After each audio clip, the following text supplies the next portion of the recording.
Hello guys, hope you people are doing great. In the last video, we wrote a program that finds the sum of a given sum of the numbers present in a given list, and we wrote the program in this way.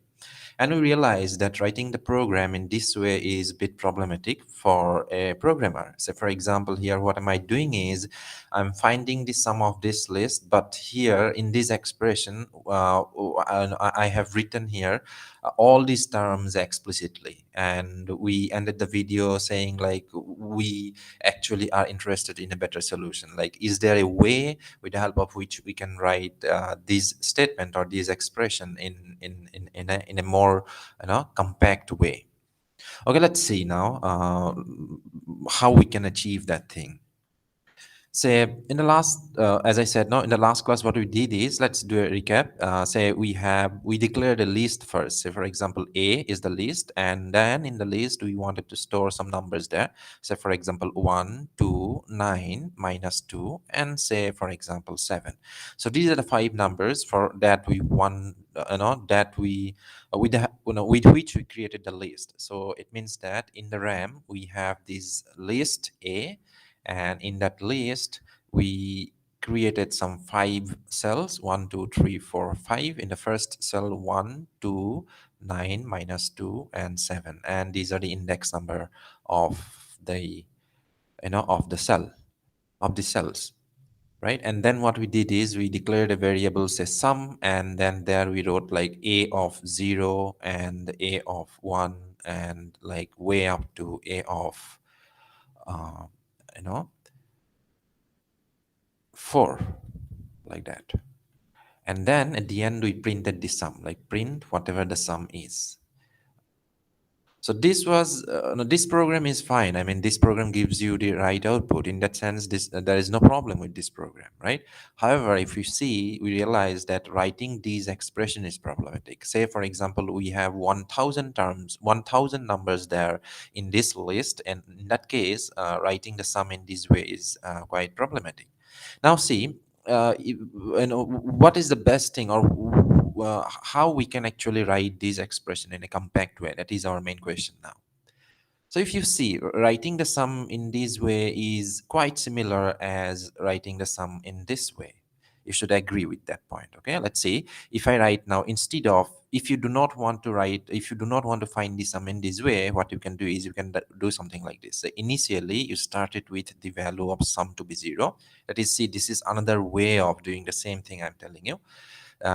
Initially you started with the sum 0, and then what you did is you start with this sum equal to 0, and then what you do is you write something like this: sum is equal to whatever it is, the it was the previous value of sum plus a of 0. You can do something like that.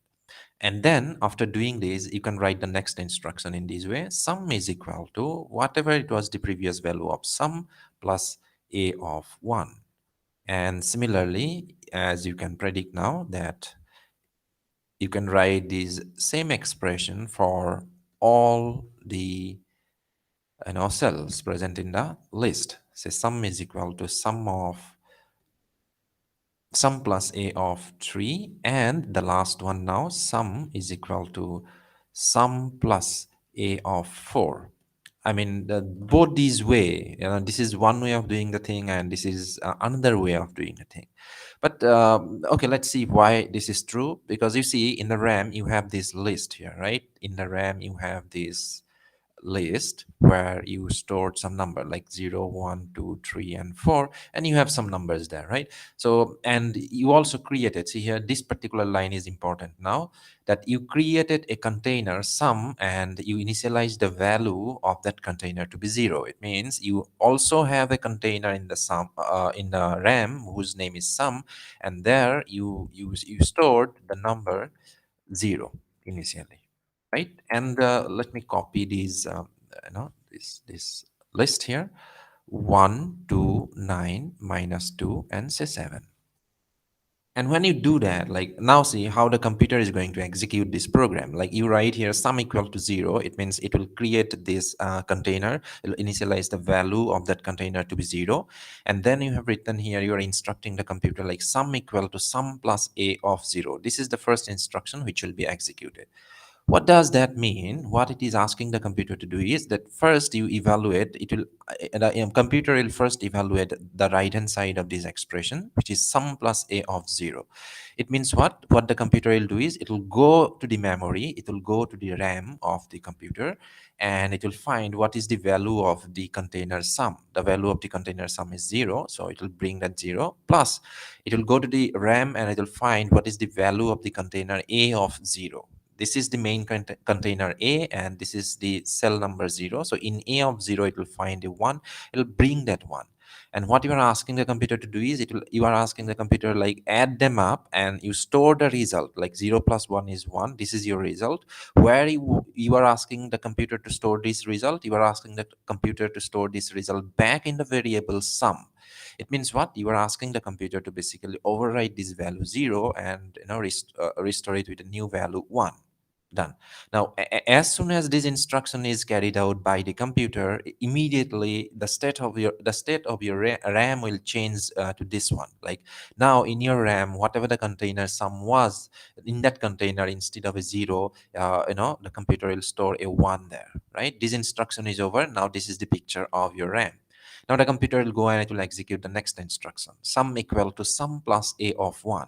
It will do the same thing. It will go to the RAM. It will find what is the value there in the container sum. This time when it is executing this instruction, this time when the computer goes to the RAM and sees what is there inside this sum container, it will find that there is a 1 there. So it will bring that 1. Also, it will bring that value which is there in the one index of the list A. That is in list A, it will go to the index number 1. There it will see a 2 and it will bring that 2. The result is 3. It will store the result back in the variable sum. It means whatever it was there previously in the sum, it will override that thing and it will store the new value there, which is 3 now.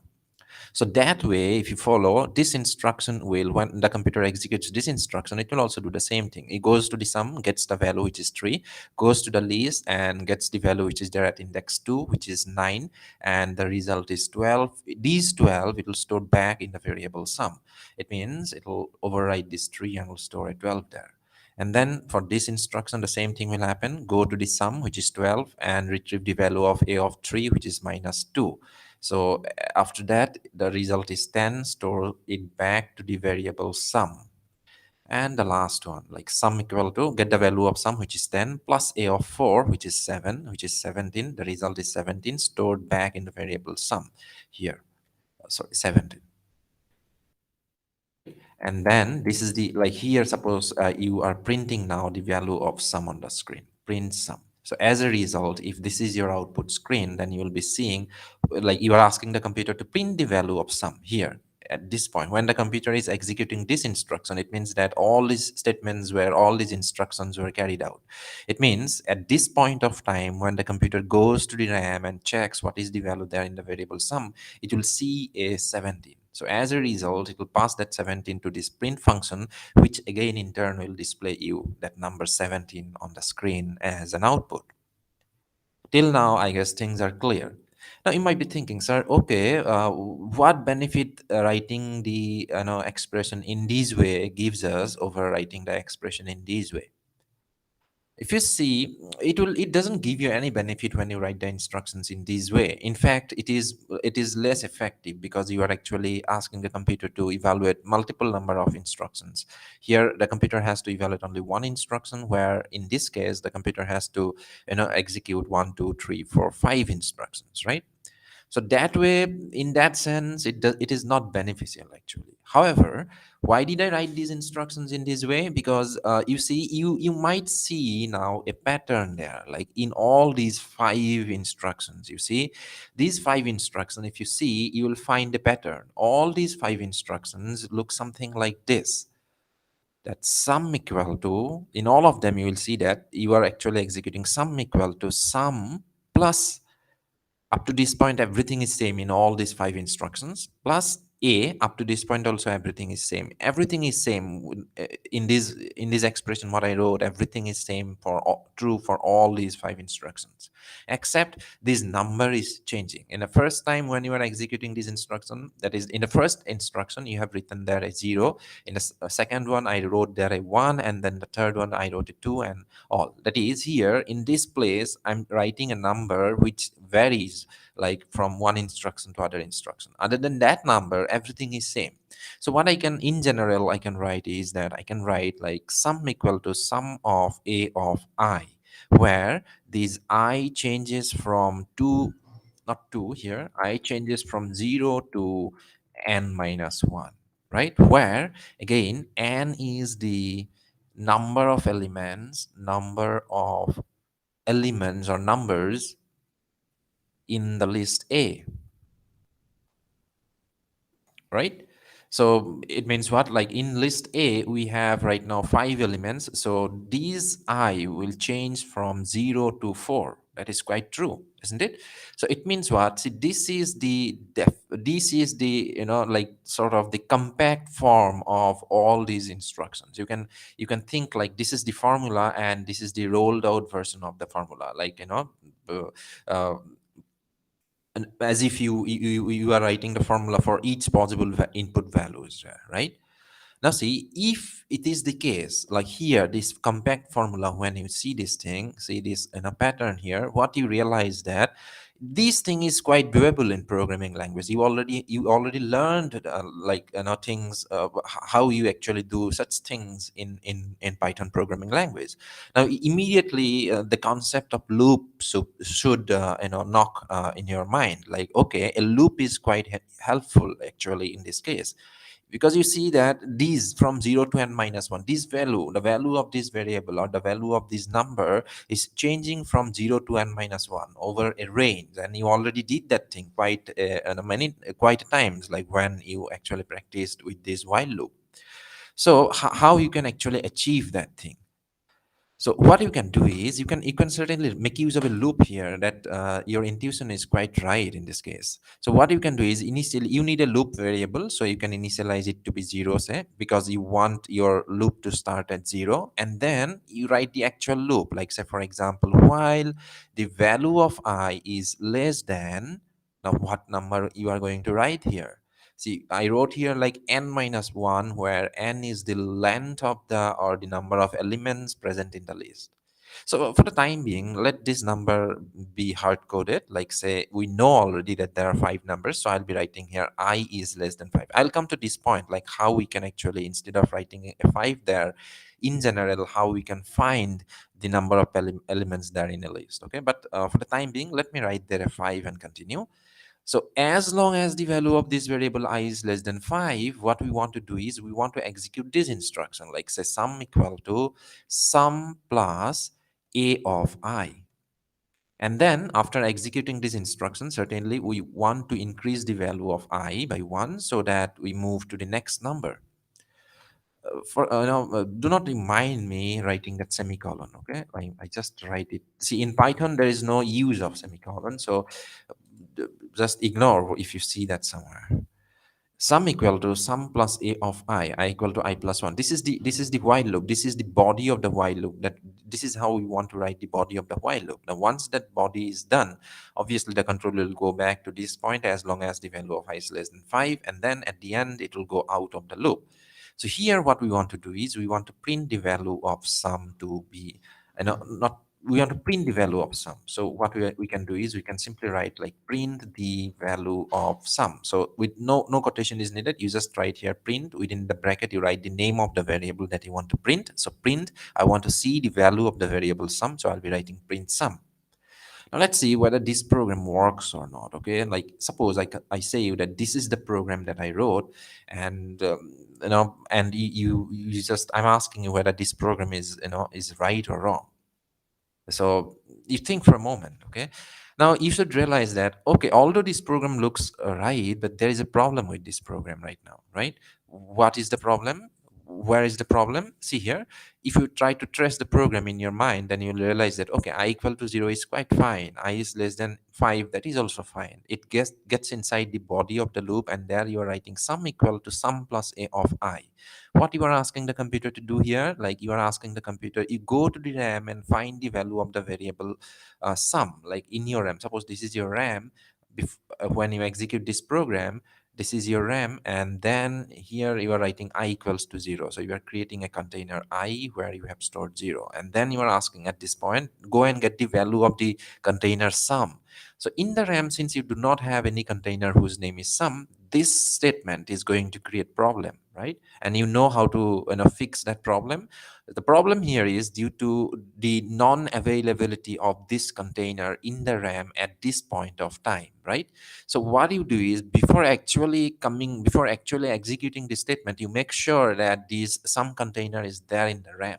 How do you do that? You just have to do that initialization, sum equal to 0. See, writing it above I equal to 0, writing it below I equal to 0 doesn't matter, as long as that thing is preceded by, as long as you write that sum equal to 0 before writing sum equal to sum plus a of I. I guess the people got my point actually. So if you write now sum equal to 0, if you write that statement in your program, then everything is fine. Now, initially sum equal to 0 means you are actually creating a container whose name is sum, initialize it with 0, I equals 0 will do this thing. And then, as you know, this loop will be executed 5 numbers of time. Like first I is less than 5, 0 is less than 5. So what you are asking is 0 is less than 5. See, what the computer will do is, while I is less than 5, it means it will go to the RAM and it will check what is the value of this variable I. It will find a 0 there. So it will ultimately compare, when it is executing this line, what it will do is it will ultimately compare the value of I, which is 0 right now, with the value of 5. 0 is less than 5, that is a true condition. Since it is a true condition, the control will reach to this point, the body of the loop, okay? And then inside this body, what you're doing is you're asking the computer like sum equal to sum plus a of I. It means what you're asking, okay, first you find what is the value of sum. It will go to sum and it will find the value of sum is 0. And then plus a of I. How this plus a of I? First it will go and get the value of I, which is 0. So it means you are asking the computer to do this thing, 0 plus a of 0. A of 0 is still not a value. So what the computer will do is it will again find what is this a of 0. So it will go to the list and it will find like, okay, suppose in the RAM, I'm assuming right now that this list is already there in the RAM. So a of 0, it is your 1, so it will retrieve that a of 0. So ultimately it will be evaluating 0 plus 1 is equal to 1. That 1 you are asking the computer to store back in the variable sum. So as a result, again the same thing will happen, this 1 will be stored here, and then I is equal to I plus 1 will be executed. So I equals I plus 1, it means you are asking the computer. Now same thing will happen, I plus 1 means first get the value of I right now. So at this point, right, value of I is 0, 0 is like retrieved, and then 0 plus 1 is 1 stored back in I. It means now the value of I after execution of this instruction, the value of I is equal to 1. And after that, as the working of the loop, the last after executing the last instruction in the body of the loop control goes back and checks this condition one more time. So now when the computer executes this instruction, it will see that the value of I, the same instruction, I is less than 5 or not. However, this time when it goes to this variable I and gets the value of I, it will come up with a new value, that is your 1. And the same thing will happen. Now you should realize that this process will be continued, and after every execution of the body, this value of I will be increased by 1.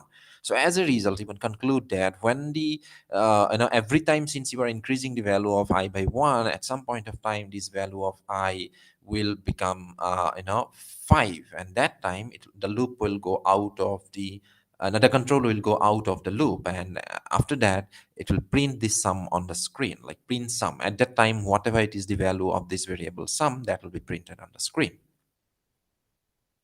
So I hope people understood this point up to this point.